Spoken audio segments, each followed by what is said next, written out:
Well, the doctrine of political correctness was a reaction to some genuinely upsetting developments, pseudoscientific theories of racial inferiority, the oppression of women. And as a backlash to those views, many intellectuals in the 20th century embraced the idea that the mind is a blank slate.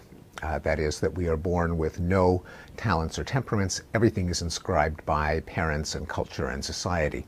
And that was an appealing idea because it meant if there's nothing in the mind at birth, that means that differences between the races are impossible. Differences between men and women are impossible because there's nothing there on the slate to begin with.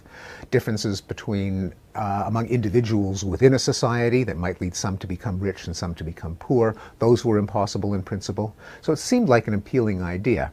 Now, it's an idea that is certainly false in its extreme case. Blank slates don't do anything. You could not possibly have an intelligent species like a human being that was just born as a lump of putty, to change the metaphor. And since we differ genetically, that's just the stuff of life is genetic variation, it's almost certain that we are not all biologically indistinguishable.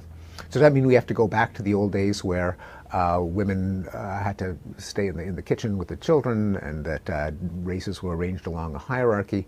No, of course not, because those ideas are also absurd for a number of reasons. One of them is that even when group differences exist, they always consist of overlapping distributions, two overlapping bell curves, and so you know very little about an individual just by knowing what sex or race or ethnic group he or she belongs to.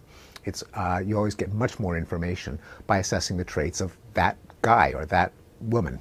We can still be completely fair, non-racist, non-sexist, make no invidious distinctions, even as we acknowledge the plain truth that not all of us are interchangeable with one another.